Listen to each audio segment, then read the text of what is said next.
Hey guys, how's it going? Kripparrian here. Today I want to give you guys a few highlights of Felfire Potion that I've experienced in the last few weeks, as it is one of my favorite cards. I've looked back and I've played quite a bit of Control Warlock on ladder. I've certainly played my fair share of a Warlock in Arena, and this card really stands as a big mystery to me because it's so flexible, yet it seems it's right on the edge of being good enough. It is used in some of the Reno decks out there, but at least in Constructed, I haven't found it too useful because, again, the meta is very polarized, as I mentioned in the last few videos, that there's just really aggressive decks, and then just control decks. You only need a few cards to beat the control decks, and you need a lot of cards to beat the aggro decks, and Felfire Potion, because you take the 5 damage as well, really doesn't work too well against most of the aggressors, and that's why it's also very interesting in Arena.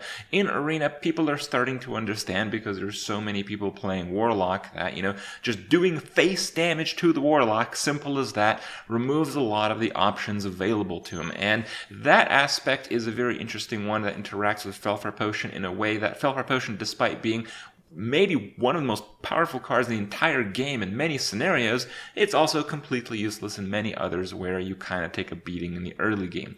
And it's just a really cool card. We might see the card become a very powerful one if there's more heals introduced, but right now, because there are so few and there's just a lot of aggression out there, the card is kind of in a spot where it's good but not great, and seems to fit, as a result, almost in every deck out there.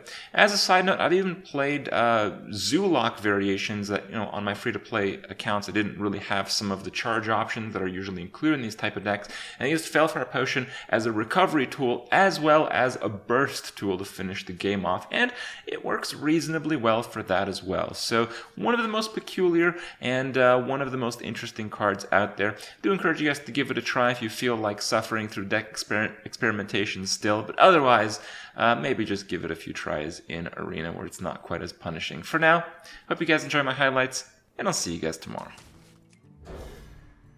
Alright.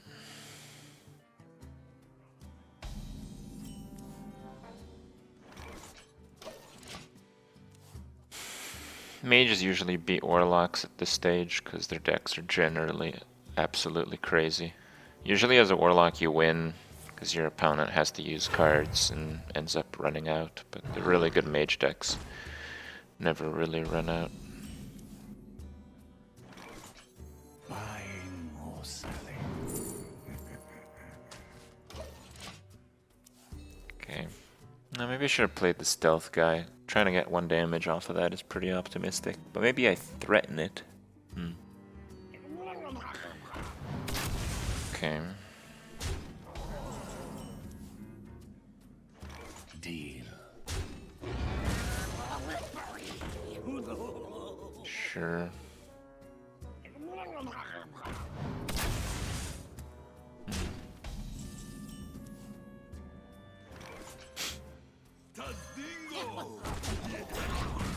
The threat has come. I chose to be vegan because I had shitty health and declining health. And I needed to get better. And I did get better. Total corruption, total power. It hurts. Man, that sucks. I guess I can do like super bore here.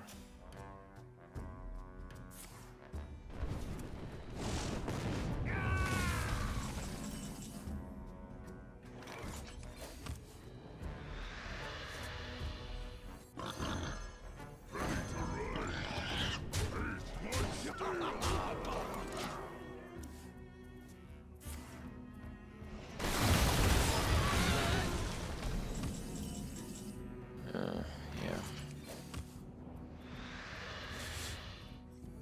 Wanna blow something up?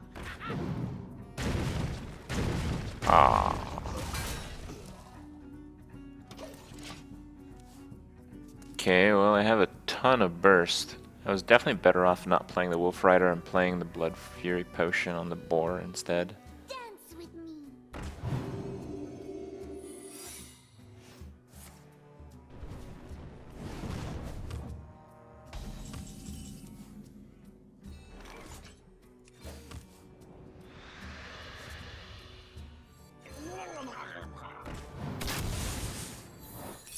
Gadgets and Gazette always gets the scoop. Oh, yeah, you got it.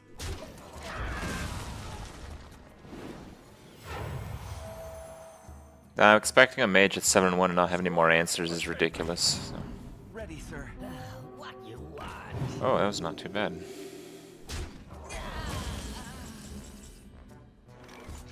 Alright, I can put him to 1. Yeah. At 1 I have Dread Infernal Lethal and I have 3 of them, so I think I'll do that.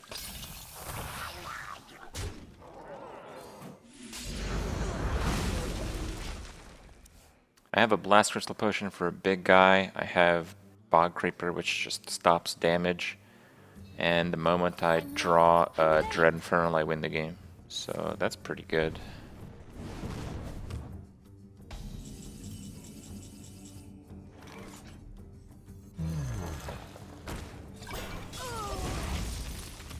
Let's just play conservative here. You want it? I got it.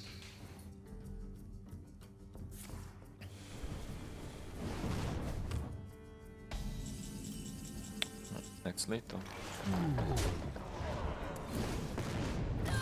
Okay, not bad. Interesting game there. My plan to play PoE is in January.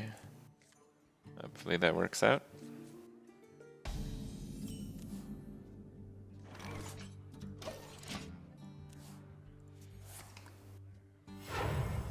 What you want? That's not too bad. Mind if I roll me?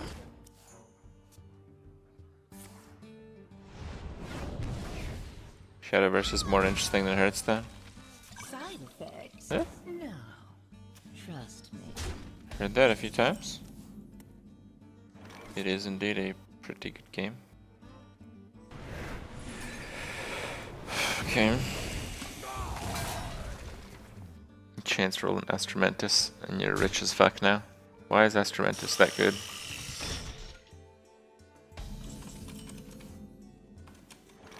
Well, it's like a little bit under 2x. That's fine, but it's not that crazy. Total corruption. Total power. Congrats nonetheless. So many possibilities. Drink the power. Whispering Ice is a cheap build that can kill Shaper, it uses Astramantis. Well, the build I'm gonna have Rania play, I think costs like 20 chaos. So many possibilities. And I'm pretty sure it can face roll Shaper. Mostly like lull chaos damage. No, you need Astramantis because you have the Paranda Signets. You have to use the unique items, right? I wonder. Oh, that's bad, but the good side of that is I get initiative. That heals me. That's pretty good. Total corruption. Total power.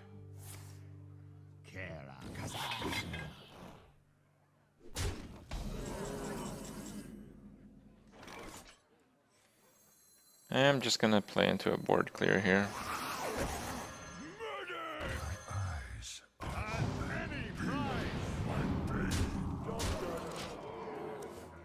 It's a pretty risky play, but the moment he starts trading into me is the moment I instantly win. And I think I can get him to do that if he doesn't have a board clear. Now, if he does have a board clear, I'm pretty fucked. But we're gonna hope that doesn't happen. Because most board clears are at 7 mana these days. Yeah, that definitely is really weird and screams like a board clear. Wait, what the fuck? What the fuck? Oh my god! Literally the most savage board clear there. Fresh from Kazakis. Blessed be this funnel cake. That could not have gotten any worse. Drink the power. Murder!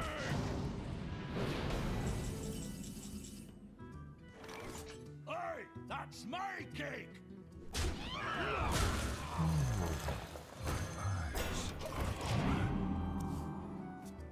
Nah, I'm still in it. I mean, unless I get fucked over again. Please no.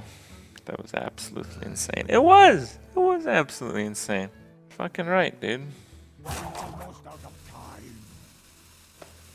So many possibilities.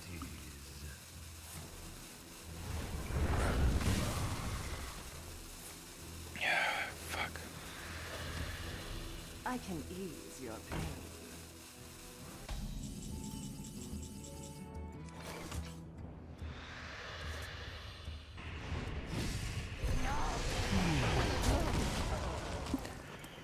Yeah, well, that tap was a little ambitious.